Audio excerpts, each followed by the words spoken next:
In this video, we're going to get you ready for your first few drafts of the newest expansion from Magic the Gathering, Phyrexia, All Will Be One. We'll cover the mechanics, the top commons in each color, then review the 10 two-color archetypes, and a rough deck skeleton for each. We'll also touch on the instants so you know what to look out for when your opponent suspiciously passes with mana up. Let's start with the mechanics. Up first is Toxic. Creatures in this set will have the ability Toxic followed by a number. For example, Stinging Hivemaster. When this creature deals combat damage to a player, they also get a single poison counter. Notice their power and Toxic number are not always the same and will not change as the creature's power changes. Creatures with Toxic are present in all colors except red, but heavily concentrated in white, black, and green. So what is a poison counter? These are important for two reasons. First, if a player receives 10 poison counters, they lose the game. Second, it enables the mechanic we're going to cover next, Corrupted. Corrupted is an ability word that says if an opponent has 3 or more poison counters, the card comes with an additional effect or bonus of some kind, and they are usually very powerful. For example, we have Distorted Curiosity, that goes from a divination, a very average playable, to an absolutely busted card, letting you draw 2 cards for 1 mana. Or Incisor Glider, that once your opponent is corrupted, pumps your whole team whenever it attacks. Corrupted is heavily concentrated in the Esper colors,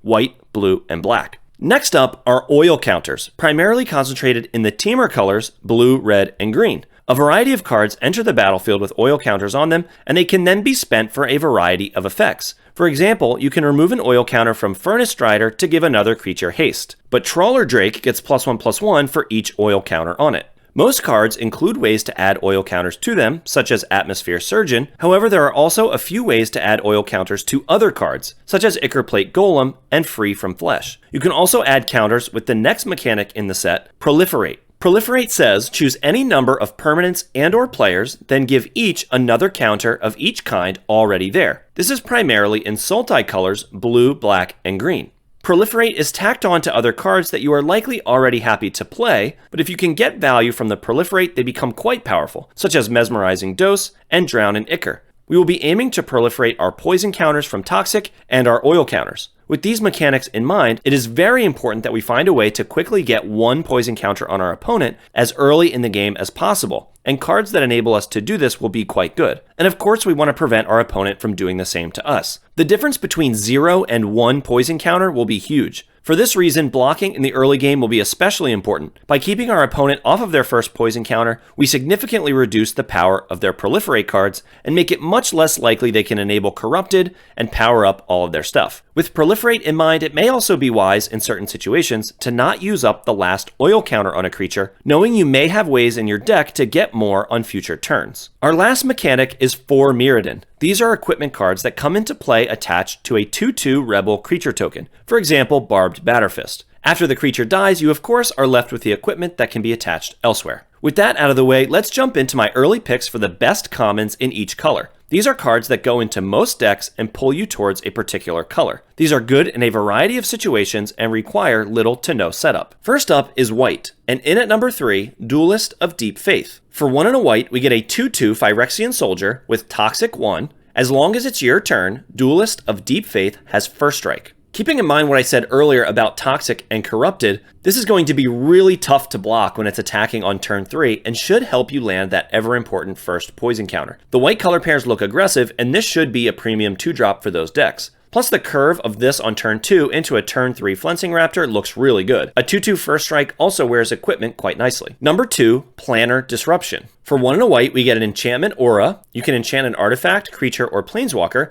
Enchanted permanent can't attack or block, and its activated abilities can't be activated. Effects like this are always good, your bread and butter white removal at common. This card should consistently trade up on mana. It's good when you're ahead to push an advantage, and good when you're behind to remove a big threat. Be warned that this does carry some risk due to the 2 bounce effects at common, Indoctrination Attendant, and Surgical Skullbomb. And number 1, Basilica Shepherd. For 3 white, we get a 3/3 Phyrexian Angel Angel with flying. When it enters the battlefield, create 2 1/1 colorless Phyrexian Might artifact creature tokens with Toxic 1, and this creature can't block. This army in a can should be a great curve topper for your white decks, helping close out games in the air or help you peck in for the last few poison counters. And the Might tokens are artifacts, so they enable other things like the Mandible Justiciar or Tamio's Logbook, and the extra bodies can be sacrificed to other effects like Annihilating Glare. Next up is blue, and in at number 3, Quicksilver Fisher. For 3 blue, we get a 4/3 Phyrexian Drake with flying. When it enters the battlefield, draw a card, then discard a card. Just a solid rate, great curve topper in your blue decks, helps mitigate flood in the late game and dig to more spells. I'll be happy to play this in any blue deck. Number 2, Mesmerizing Dose. For 1 blue, we get an enchantment aura. You can enchant a creature. When it enters the battlefield, tap that creature and then proliferate. The enchanted creature doesn't untap during its controller's untap step. This is your blue removal at common for All Will Be One. The mana cost is a bit restrictive, but these effects are always solid. As with Planar Disruption, you take a bit of risk with these since it doesn't remove the creature entirely. However, Proliferate is a nice bonus, helping you enable Corrupted for Bring the Ending or Distorted Curiosity, or to get more oil counters on powerful cards like Atmosphere Surgeon and Serum Core Chimera. And number 1, Bring the Ending. For 1 and a blue, we get an instant,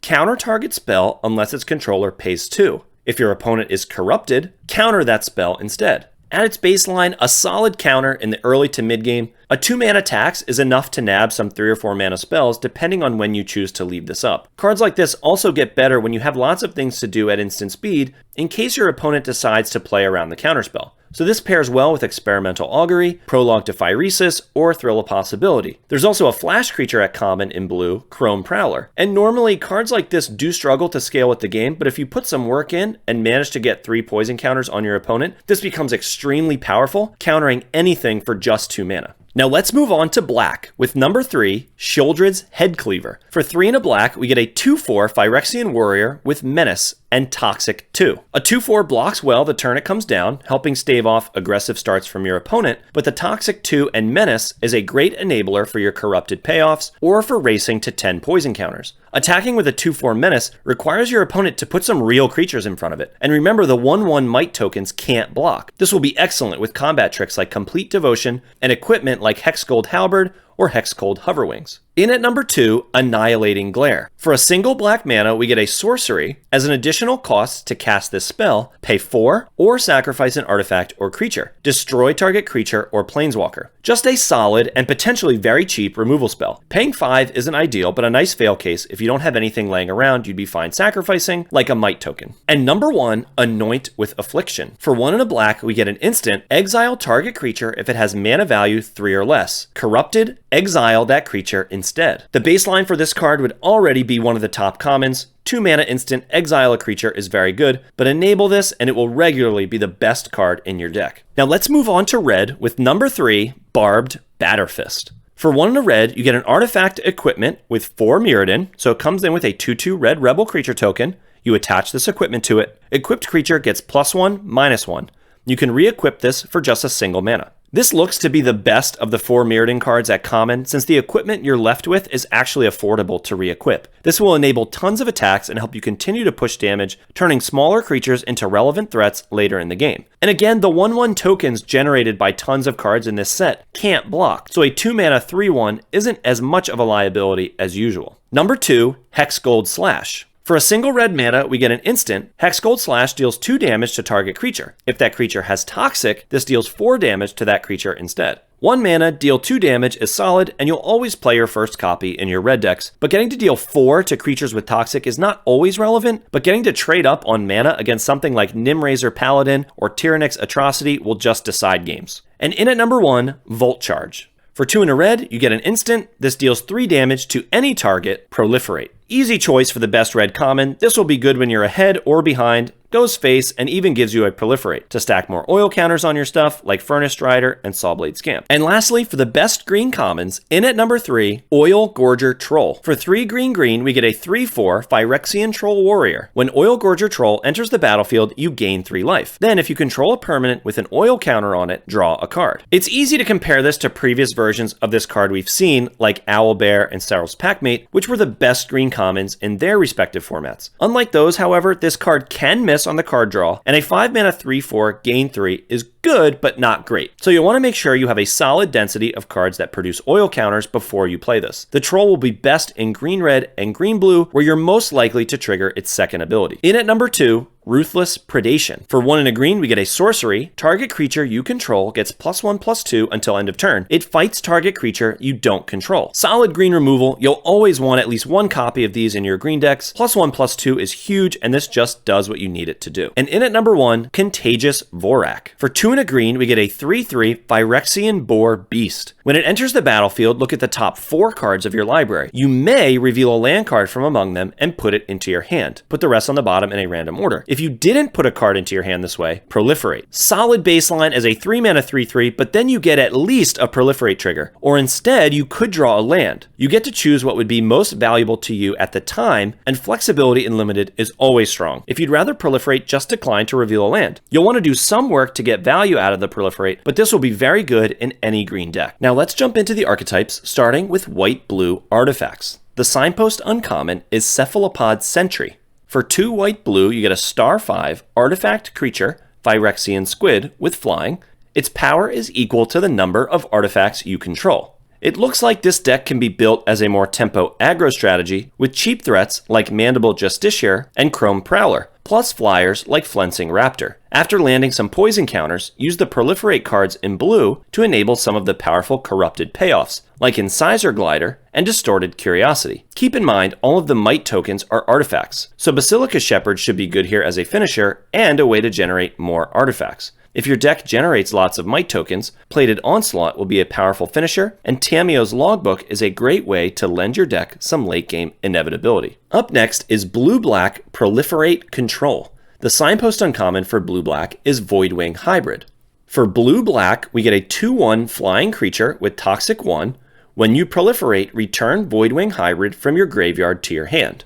Now this card insinuates a more aggressive strategy, but as the name of the archetype suggests, I think the designers want this deck to be more controlling, playing the fantastic black removal in Annihilating Glare and Anoint with Affliction and Drown in Ichor, the good blue bounce cards like Surgical Skull Bomb and Serum Snare, and some card draw spells like Experimental Augury and Distorted Curiosity. This deck also has an incentive, like most of them, to get your opponent to 3 poison counters for Corrupted, using Toxic in black and Proliferate in blue to power up cards like Fleshless Gladiator and Vat of Rebirth. 2 great value engines to grind out your faster opponents. So if you're proliferating a ton, you could activate this a couple of times throughout the course of a long game. Use cards like Quicksilver Fisher and Cruel Grimnarch, or any bombs you're lucky enough to open to close out the game. Next is Black-Red Oil Sacrifice. The Signpost uncommon for Black-Red is Charforger. For 1 Black-Red, we get a 2/3. When Charforger enters the battlefield, create a 1/1 red Phyrexian Goblin creature token. Whenever another creature or artifact you control is put into a graveyard from the battlefield, put an oil counter on Charforger. Remove 3 oil counters, exile the top card of your library. You may play that card this turn. The sacrifice synergies in this set don't seem to run too deep at common. There aren't many ways to generate tokens in these colors. Most of those are in white. We really need those to enable the sacrifice cards, and there aren't many cheap creatures with good when this dies abilities that you'd be happy to sacrifice. Successful red-black decks will likely just be straightforward beatdown decks with cheap aggressive cards like Barbed Batterfist, a 2-mana 3/1 that leaves behind an equipment, Fleshless Gladiator, and Chimney Rabble, a 4-mana 3/3 haste that comes with a 1/1 token, some good cheap removal like Anoint with Affliction, and combat tricks like Free from Flesh that gives a creature +2/+2 and leaves behind 2 oil counters. However, there is a steel card at uncommon, Awaken the Sleeper, that will be good with a cheap sack outlet like Annihilating Glare. Next is Red-Green Oil Midrange. The Signpost uncommon is Cinder/Ravager. For 4 red-green, we get a 5/5. This spell costs 1 less to cast for each permanent you control with oil counters on it, has vigilance, and when it enters the battlefield, it deals 1 damage to each creature your opponents control. This is the color pair that cares most about oil counters. As usual with red-green, nothing fancy going on, just beat down. Play efficient threats like Koldatha Cackler that gets stronger as you have more permanents in play with oil counters, Predation Steward that can pump your team, and Contagious Vorak. Ramp them out with Rustvine Cultivator and back them up with combat tricks like Free from Flesh that also dumps more oil counters onto your creatures. Oil Gorger Troll is a strong payoff at common for this deck. Evolving Adaptive, Armored Scrap Gorger, and Magmatic Sprinter are all strong uncommons for this deck that play well with the oil synergies. Up next is green-white Toxic Aggro.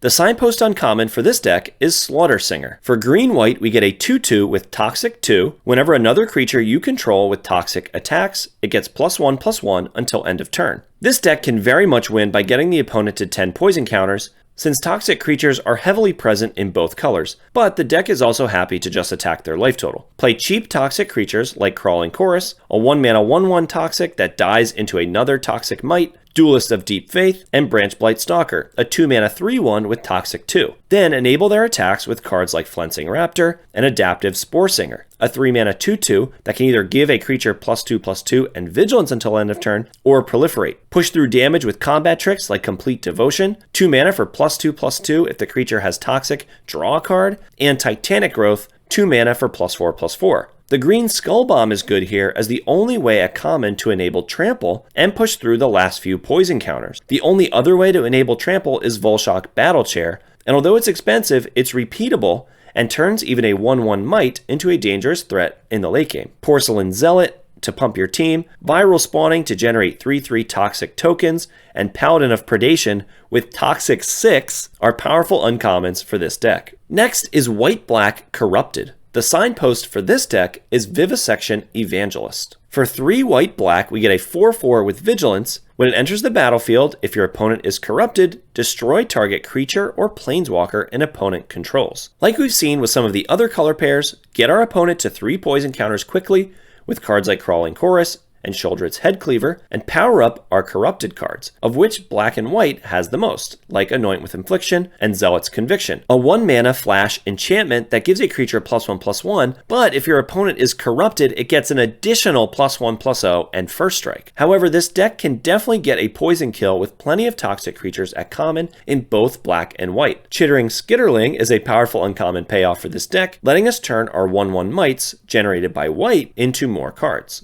Next up is Blue-Red Oil Spells. The signpost uncommon for Blue-Red is Serum Core Chimera. For 2 blue-red, we get a 2/4 with Flying. Whenever you cast a non-creature spell, put an oil counter on Serum Core Chimera. Remove 3 oil counters from it, draw a card, then you may discard a non-land card. When you do, it deals 3 damage to target creature or planeswalker, activate only as a sorcery. There are only 2 payoffs specifically for playing spells at common, Ichor Synthesizer and Sawblade Scamp, which both seem solid, but if you want a more dedicated spells deck, you'll need to pick up the uncommons, like the Chimera we just saw, Atmosphere Surgeon that can spend oil counters to give other creatures flying, and Trawler Drake that grows as you cast spells. So though there will likely be versions of Blue-Red that manage to pick up a lot of the premium uncommons, at common this deck will be a combination of creatures with oil counter abilities and spells that proliferate to keep the oil counters flowing. Many of the spells you'd want to play in blue have proliferate tacked on, like Mesmerizing Dose or Serum Snare to remove a blocker, while dumping more oil counters on a card like Forge Hammer Centurion that can remove counters to make creatures unable to block, or Furnace Strider that can give other creatures haste. And with Proliferate in mind, you won't need to cast 4 spells to turn on the Ichor Synthesizer, just 2 with Proliferate. Experimental Augury and Volt Charge as additional examples. The red and blue Skull Bomb should be good in this deck as well to trigger your stuff and provide an additional effect. Free from Flesh is nice here too, not only helping win a combat, but getting 2 oil counters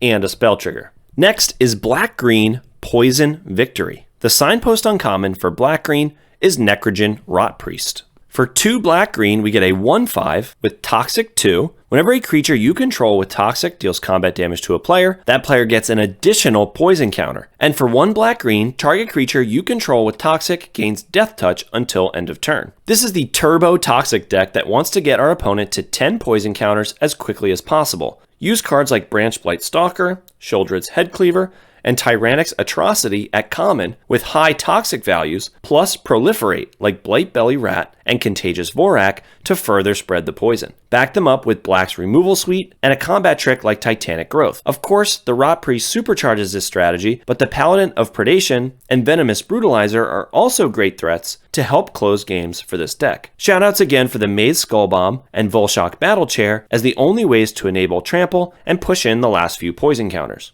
Next is Red-White Equipment. The signpost for Red-White is Bladehold War Whip. For 1 red-white, we get an equipment with 4 Mirrodin, so it comes in with a 2/2, and this is attached to it. Equip abilities you activate of other equipment cost 1 less to activate. Equipped creature has double strike, and you can re-equip this for 3 red-white. I'm not super high on this archetype coming into the set, but I could definitely be wrong. My concern for this deck is that the baseline cost for all of the 4 Mirrodin cards are just a bit too high. Gold Warden's Helm is a 2-mana 2/3, Mirrodin Bardiche is a 5-mana 4/3 Vigilance, and Volshock Splitter is a 4-mana 4/2, just all slightly too expensive. Now sure, you're left over with an equipment after the creature trades off, but the re-equip costs are so expensive, I'm not sure you're going to have time to spend your whole turn doing so when you're getting beat down by toxic creatures. However, I do think having 1 or 2 of these equipment outside of the dedicated equipment deck could be nice to give a bit more power and a place to sink mana in longer games. Now at common and uncommon, I would be happy to play Barbed Batterfist, Hexgold Halberd, Hexgold Hoverwings, and Bladehold Warwhip simply because they are a reasonable rate for their stats, but notice 3 out of 4 of these are uncommon. You'll want to play as many copies of Bladegraft Aspirant as you can, because without these, I don't know if this deck can work. The good thing is those should wheel, as no other deck probably wants it. You'll also want to play creatures with abilities like First Strike, Menace, and Flying to get the most value out of your equipment. And for our last archetype, blue-green, Proliferate Poison. The signpost uncommon is Tainted Observer. For 1 green-blue, we get a 2/3 Flying, Toxic 1. Whenever another creature enters the battlefield under your control, you may pay 2. If you do, proliferate. Play good rate creatures like Branchblight Stalker and Atmosphere Surgeon to get oil and poison counters in play, then use proliferate cards like Adaptive Spore Singer and Experimental Augury to proliferate and keep the oil and poison flowing. Oil Gorger Troll should be good in this deck to make use of your extra oil counters. Some powerful uncommons for this deck are Armored Scrap Gorger and Thrumming Bird. Finally, let's review some of the common instants from Phyrexia All Will Be One. Games of Limited often come down to just 1 key turn where you could have successfully played around a specific combat trick. Now I've shown you many of these throughout the video, so here's a little quiz. I'm going to show you a mana cost, and I want you to guess what card it represents. Feel free to pause the video if you want a moment to think. Now here we go. 1 and a white. Complete Devotion. Target creature you control gets +2/+2 until end of turn. If that creature has Toxic, draw a card. Blue. Aspirant's Ascent. Until end of turn, target creature gets +1/+3, gains Flying, and Toxic 1. Black. Whisper of the Dross. Target creature gets -1/-1 until end of turn, proliferate. 1 and a black. Offer Immortality. Target creature gains Death Touch and Indestructible until end of turn. Red. Free from Flesh. Target creature gets +2/+2 until end of turn. Put 2 oil counters on it. 1 and a red. Blazing Crescendo. Target creature gets +3/+1 until end of turn. Exile the top card of your library. Until the end of your next turn, you may play that card. 1 and a green. Titanic Growth. Target creature gets +4/+4 until end of turn. Now these aren't all of the instants, but some of the cards I expect to see the most during games of All Will Be One Limited. I've linked to a Scryfall page of all the instants at common and uncommon down in the description. I suggest leaving this up for your first few drafts as you get a handle on what instants exist in the format. So that's it for now for Phyrexia All Will Be One. If you found the video helpful, I'd appreciate it if you hit the like button down below, and please consider subscribing for more All Will Be One draft strategy videos just like this. Thanks for watching.